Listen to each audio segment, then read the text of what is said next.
Morning সবাইকে। তো সবাই কেমন আছো? শনিবার সকাল 9:30 বাজে। তো নতুন একটা ব্লগে নতুন একটা সকালে তোমাদের সবাইকে স্বাগত জানাই। তাহলে চলো বন্ধুরা, আরও একটা নতুন দিন তোমাদের সঙ্গে শুরু করা যাক। আর জানো তো, ওদিক থেকে সকালের সমস্ত বাসি কাজবাজ হয়ে গিয়েছে, আর চাটাও খাওয়া হয়ে গেছে, আর ছেলেরাও স্কুলে চলে গেছে জানো তো। আর কালকে না এই সবজিগুলো এনেছিলাম জানো তো। আর সবজিগুলো যখন আনতে গেছিলাম বাজারে গিয়ে না ফোনটা সুইচ অফ হয়ে গিয়েছিলো জানো তো। তোমাদের সঙ্গে কিছুই শেয়ার করতে পারিনি, আসলে চার্জ ছিল না। আর কি বলো তো, সেগুলো নিয়ে এসে তারপরে এসে রান্না টান্না করেছি তো। আর মানে এত কষ্ট হচ্ছিল, সেই ব্যাগের মধ্যেই রাখা ছিল জানো তো। আর তারপরে আমি না সকালবেলা উঠে ভাবলাম যে আগে এই কাজটা থেকেই শুরু করি। আর এই গরমের মধ্যে কি বলো তো, কোন কাজটা আগে করব কোন কাজটা পরে করব এইসবই ভাবতে ভাবতে মানে আরও বেলা হয়ে যায়। যাই হোক, আমি আগে যেহেতু শুক্রবার দিন এনেছি, শনিবার সকালেই আগে এগুলো সব পরিষ্কার করে নিচ্ছি, না হলে এই গরমে তাড়াতাড়ি খারাপ হয়ে যাবে। আর এগুলো ধুয়ে টুয়ে পরিষ্কার করে এখন একটা এই যে ওড়না পেতে নিলাম, দিয়ে এটা জলটা শুকনো হলে একদম বিকালবেলা ফ্রিজে তুলে দেবো। আর ওদিক থেকে সকালে অনেকগুলো বাসনও ছিল, সেই সব মাজা টাজা হয়ে গেছে। আর মাজা হয়ে সেগুলো জলও শুকনো হয়ে গেছে, সেগুলো গোছাবার জন্য এসেছি। আর ওই যে ড্রেসিং টেবিলের ওপরটা, ওখানে কিছু বাসন টাসন রাখি, ছোট ছোট বাসনগুলো না ওখানটাতে রাখি। আর তারপরে এগুলো সমস্ত কিছু জায়গা মতো তুলে দেব, কারণ গামলাটা এখন নেব। আর ওই জন্য ভাবলাম যে এগুলো এখন গুছিয়ে নিই। সমস্ত বাসনগুলো তুলে নিয়ে তারপরে ওদিকে ভেবেছি আজকে না মশলাপাতির ডাব্বাগুলো সমস্ত কিছু মাজবো জানো তো। আর ওপরগুলো তো সব সময় মাজা হয়ে যায়, কিন্তু ভেতরগুলো সব সময় মাজা হয় না, সেই জন্য ভাবলাম যে আজকে এই কাজটা করব। আর ওই তো আমার হয়ে গেল। আর এই দিক থেকেই দেখো মশলার সমস্ত ডাব্বাগুলো নিয়ে চলেছি, তোমাদেরকে বলছিলাম যে মাজবো। আর এই দেখো এখানে কিন্তু গরম জল দিয়ে দিলাম, আর হালকা একটু ঠান্ডা জলও দিয়ে দিলাম। আর যেহেতু পুকুরে অনেকটা বেশি জল হয়ে গেছে, আর দাঁড়িয়ে দাঁড়িয়ে মাজতে কষ্ট হবে, আর আমি এই যে ওপরে বসেই সমস্ত জিনিসগুলোকে ভালো করে মেজে নিচ্ছি। মেজে নিয়ে তারপরে গিয়ে পুকুরে ধুয়ে আনবো জানো তো। আর অনেকক্ষণ থেকে জলে দাঁড়িয়ে দাঁড়িয়ে মাজাও যায় না, আর পুকুরের জলে না আমার খুব পা চুলকায় জানো তো। আর সেই জন্য আমি এখানেই মেজে নিচ্ছি, নিয়ে তারপর ধোবো। তারপরে তো আবার কলের জলে ধুতে হবে, সে মানে অনেক খাটনি। আর তো এই তো তোমরা দেখলে আমার মাজা হয়ে গেল। আর এগুলো কিন্তু মাজতে অনেকটা বেশ সময় লেগেছিল জানো তো। এই যে দেখো সমস্ত কিছু মাজা হয়ে গেল। আর ওদিক থেকে সব জলে টলে ধুয়ে রোদে দিয়ে চলে এসেছি একেবারে। আর এই যে ছেলেরাও চলে এসছে, এই যে স্কুলের খিচুড়িটা নিয়ে এসেছে, আর এই যে ডিম নিয়ে এসছে, এটা এখন ওদেরকে খাইয়ে দেব। খাইয়ে দিয়ে তারপরে বাকি রান্না সমস্ত করব। আর ওই দিক থেকে দেখো মাছের ঝালটা বসিয়েও দিয়েছিলাম খাওয়াতে খাওয়াতে। আর এদিকে আমের টক বসিয়েছি মাছের ডিমের বড়া দিয়ে। আর এই যে এখানে দেখছো মাছটা ওই যে কালকের মাছ মানে ছিল, সেটা রান্না করে নিয়েছি। মাছের ঝালটা হয়ে গেছে, আজকে কোনো আলু টালু দিয়ে করিনি, আজকে শুধু মাছের ঝাল করেছি জানো তো। আর খেতে কিন্তু খুব টেস্টি হয়েছিল।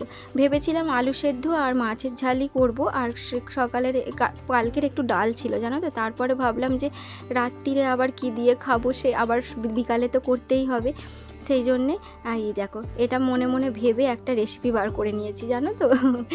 আর এই যে আলু সেদ্ধ নিয়ে নিয়েছি, আর ছোটো ছোটো করে পেঁয়াজ কেটে নিয়েছি। আর এই যে এই ডিমটা দেখতে পাচ্ছ, এই ডিমটা না মা নিয়ে এসেছিলো জানো তো দোকান থেকে। মানে দোকান থেকে অনেকগুলো ডিম আনতে আনতে না একটা ডিম ফেটে গিয়েছিলো, সেই জন্যই আরও মানে ভেবেচিন্তে এই রেসিপিটা করছি। আর ডিমটা ফাটাটা কোথায় বা রাখবো, যাই হোক এই যে দেখতে পেলে ডিমটা দিয়ে দিলাম, নুন হলুদ জিরে আর একটুখানি গরম মশলা দিয়ে দিয়েছিলাম। আর এটা একান্তই আমি মন থেকে করেছি, কারোর রেসিপি দেখে না, ভাবছিলাম কেমন হবে না হবে জানো তো। আর এই যে এখানটা যেটা দিলাম দেখলে, এটা মাছের ডিম ঠিক আছে। মানে ওই কিছুটা দিয়েছিলাম ওই যে টকের মধ্যে, আর ভাবলাম ওটা রেখেই কি করব, এই বড়ার মধ্যেই দিয়ে দিই। তারপরে এই যে ছোট ছোট করে বড়াগুলো মানে ভেজে নেব, ভেজে নিয়ে আর এটা আলু দিয়ে একটা তরকারি বানিয়ে নেব। আর বিশ্বাস করো বন্ধুরা, মানে ভেবে চিন্তে করছিলাম যে কেমন হবে, সত্যি কথা বলতে এতটাই অসাধারণ হয়েছিল না। মানে কি বলবো, রাতের রুটি দিয়ে খাবার তরকারি কম পড়ে গিয়েছিল জানো তো। দুপুরবেলা সবাই খুব ভালো খেয়েছে, আর আমিও খুব ভালো খেয়েছি। আর ভাবছিলাম কেমন হবে, সেই জন্য আলুটাও একটু কম করে দিয়েছিলাম, আর রাত্রিরে রুটি খাওয়ার জন্য কম পড়ে গিয়েছিল জানো তো। আর এই তো এইভাবে সমস্ত বড়াগুলো কিন্তু আমি ভেজে নিয়েছি।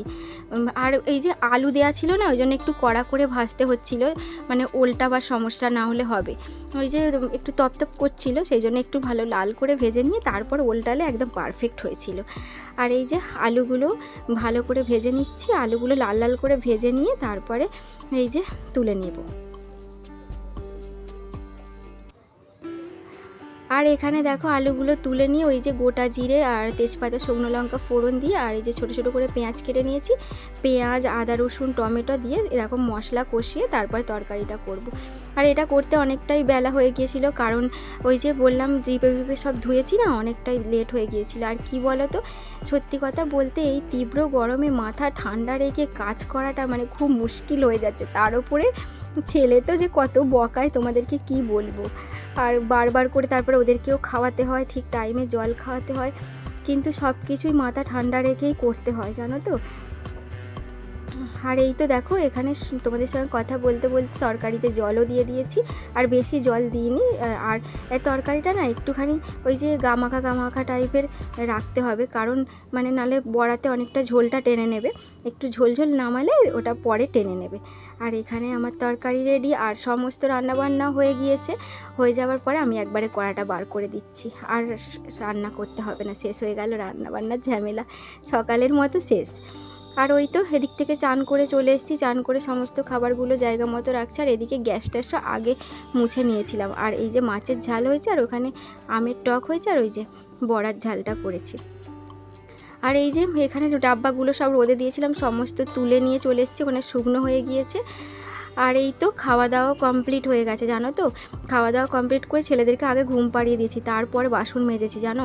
আর এই যে জামাগুলো সমস্ত স্নানের পরে আর ধুইনি, আর কি সার্ফেতে মেখে রেখে দিয়েছিলাম। আর এখন ওই 3:30 মতো বেজে গেছে, আর এখন আমি এই যে জামা কাপড়গুলো সমস্ত কিছু কেচে নিয়েছি। আর এখন জামা কাপড় না এত ঘাম হয় না, সার্ফ দিয়ে কাচলেই তো নয়, আর তাই জন্য মানে মেখে রেখে দিয়েছিলাম একটুখানি, জানো তো। তারপরে এখন ওই যে মেলে দিচ্ছি।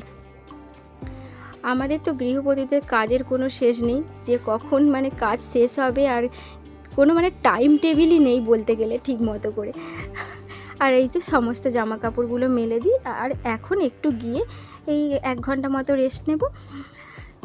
তো রেস্ট নিয়েছি কিছুক্ষণ, রেস্ট নেওয়ার পর ওই যে ছেলেদেরকেও তুলে দিয়েছি, তুলে দিয়ে ওরা বাইরে খেলা করছে, আর আমি এখানে ওই যে সকালের ডিপে ডাপাগুলো সব খালি ছিল, এখন সব ভর্তি করে নেব, যেইটুকু যা আছে সেইগুলোই ঢেলে দেব, তারপরে আবার পরে পরে ঢালবো। আর এই দেখো এখানে সমস্ত কিছু গুছিয়ে নেব। আর বলতে মানে আমি কোনো দিনও না 2-3 বার করে স্নান করি না, জানো তো। আর আজকে কিন্তু এত পরিমাণ গরম হচ্ছিল, আমি এই যে সব মশলাপাতি সব ঢেলে সমস্ত গুছিয়ে তারপরে না গিয়ে গা ধুয়ে নিয়েছিলাম, জানো তো। এত গরম হচ্ছিল, তারপরে গিয়ে সন্ধে দেখিয়েছি। এত কষ্ট, মানে সত্যিকারের আজকে প্রচণ্ড হারে গরম ছিল। আর এই তো দেখো এখানে তোমাদের সঙ্গে কথা বলতে বলতে মোটামুটি সব ডাব্বাগুলো ভর্তি হয়েই গেল। যেন মনে হচ্ছিল যে কতক্ষণে ডাব্বাগুলো ভর্তি করব। খালি খালি ডাব্বা দেখতে না একদমই ভালো লাগে না। আর যেখানটা ওই যে রাখি না, সেখানটা ভালো করে মুছে নিচ্ছি, যেহেতু সকালবেলা মুছিনি, জানো তো। আর এখন সব মুছে নিলাম, আর এইগুলো সব ধুইনি, এগুলো মুছে টুছেই রেখে দিয়েছিলাম। আর দেখো মানে জায়গাটা তো আমাদের অনেকটাই শর্ট, ওই জন্য এর ওপর ওর ওপর করে করে রাখতে হয়। আর আমার কি মনে হয় বলো তো বন্ধুরা, রান্নাঘর বা ঘর যেমনই হোক না কেন, সেটাকে যদি আমরা গুছিয়ে সুন্দর করে রাখি না, সেটা মানে আমাদের কাছে মানে স্বর্গই হয়ে যায় আর কি। কি বলো তো, আমরা মেয়েরা না সংসারটাকে অত্যন্ত বেশি ভালোবাসি, আর সেইখান থেকেই কাজগুলো মানে অটোমেটিকই বেরিয়ে আসে। আর আমরা না মেয়েরা সবসময় বেশিরভাগ টাইমটাই রান্নাঘরেই কাটাই যেহেতু, আর রান্নাঘরটাকে বিশেষ করে পরিষ্কার রাখার চেষ্টা করি, কারণ রান্নাঘরেই তো মা অন্নপূর্ণার বাস, তাই না। আর এই তো দেখো তোমাদের সঙ্গে অনেক কথা বলতে বলতে, আর এখানে আমি বিস্কুটের ডাব্বাটাও ভরে নিচ্ছি। আর এই যে সকালে ওই যে কেটে খাওয়া হয়েছে, বিস্কুটের ডাব্বাটা ধোবো বলে। আর ওদিকে সমস্ত কাজবাজ কমপ্লিট করে তারপরে রুটিটাও করে নিচ্ছি। এই যে বিকালই একটু করে নিচ্ছি, কারণ সন্ধে দেখাবো, তারপরে ছেলেদেরকে আবার পড়াবো, সেই সমস্ত কিছু থাকে। যাই হোক বন্ধুরা, ভিডিওটা তো এই পর্যন্ত। কেমন লাগলো তোমরা অবশ্যই কমেন্ট করে জানিও, ভালো লাগলে একটা লাইক দিয়ে দিও, আর নতুন কেউ বন্ধু দেখে থাকলে প্লিজ সাবস্ক্রাইব করে পাশে থাকার অনুরোধ রইল। দেখা হচ্ছে পরের ভিডিওতে, ততক্ষণের জন্য সবাই সুস্থ থাকো, ভালো থাকো, সাবধানে থাকো। টাটা বন্ধুরা।